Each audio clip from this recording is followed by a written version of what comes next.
Weathermen who lost it on TV. Let's see. TV weathermen and women are trained to handle all kinds of inclement situations. But what about a spider on a weather cam? Or a wisecracking co-anchor? Get your umbrella ready, because these are the meteorologists who lost it on live TV. In May 2019, a tornado shredded the streets of Dayton, Ohio. Luckily, locals can't say the alarms weren't sounded, according to Newsweek, thanks to Fox 45's weatherman Jamie Simpson. Well, this heavy rain is between you and the tornado. But not everyone was happy about it. Simpson's live report, made several hours before the tornadoes rushed through, cut in on an airing of The Bachelorette. I was just checking social media. We have viewers complaining already. Just go back to the show. No, we're not going back to the show, folks. Rather than ignore the social media fire, Simpson flipped out. I'm sick and tired of people complaining about this.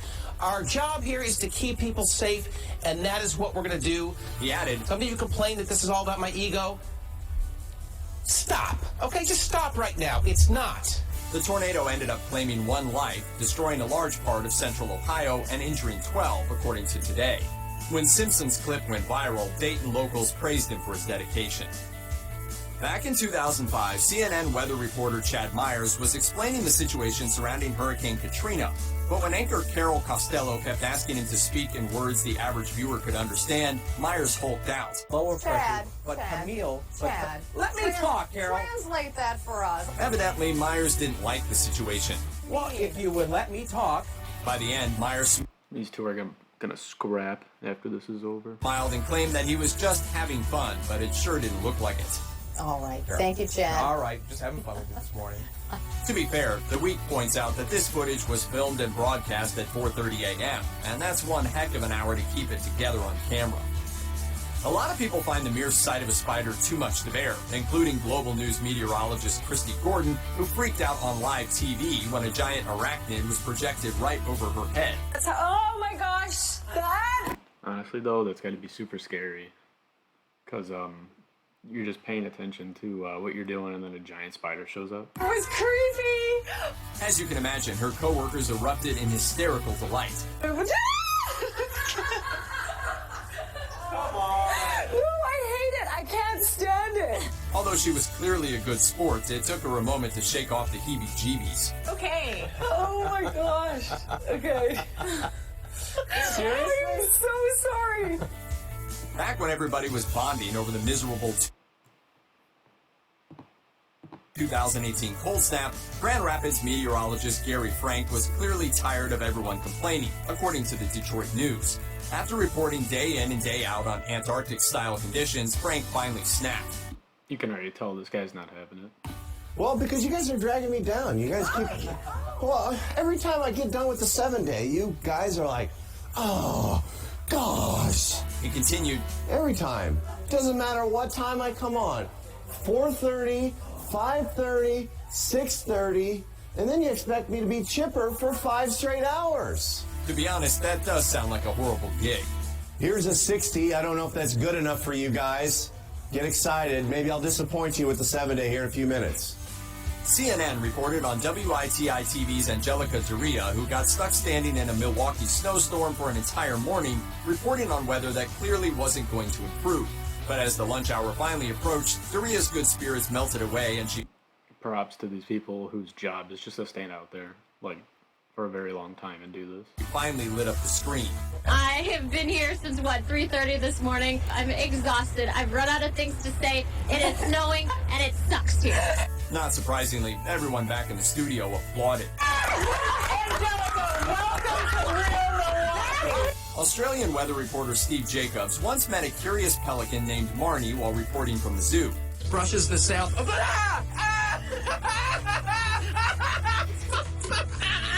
You love it. To be fair to Marnie, the pelican's pecking attack seemed more playful than aggressive, but that didn't make This pelican eats ass, for sure. it any less hilarious. Mentally stuck!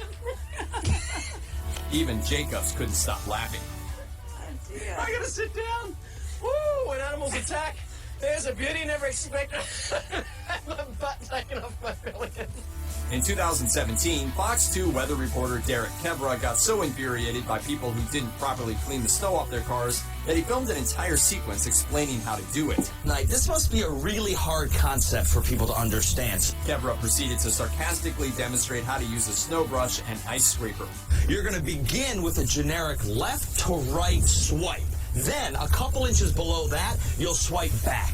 He added, And it's this scientific swiping motion that you will use not only on the sides, but the back and all the way around 360 degrees. the raging fury is so clear that it paints a magnificent portrait of what happens when you finally push a weatherman too far. Now, I know, it seems like a lot. But I promise, if you follow those simple steps, you too will be able to clear the snow off of your car. Thank you. If you're Boston's Weather Channel meteorologist James Cantori, the most glorious weather phenomenon of all is when lightning strikes during a snowstorm. During a televised segment in 2015, Cantori got so psyched about this bizarre phenomenon that he screamed, Oh, yes! Yes! Yes! We got it, baby! According to the Washington Post, Cantori is well known throughout the weather community for his passion for so-called thunder snow. Cantori told the Boston Globe it's, quote, kind of like two seasons coming together. We got it! Yes! This guy's Listen to pumped. that! Listen to that! Oh, baby! For his sake and the sake of his fans, hopefully another rocking thunder snow happens again soon.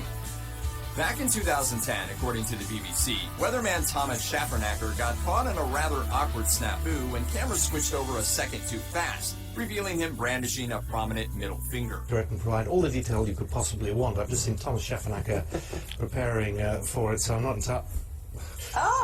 Schaffernacker tried to cover That'll cost you your job. it up, but no one was convinced. Every now and then there's always one mistake. That was it. A spokesman for the BBC quickly issued an apology, but this wasn't the first time that Scheffernacker's sense of humor got him into trouble. He previously had to apologize for calling a region, quote, Nowheresville during a 2007 segment. And in 2009, he accidentally mispronounced the phrase muddy sight as a swear word. Check out one of our newest videos right here. Plus, even more grunge videos about your favorite stuff are coming. Well, that was pretty interesting, huh?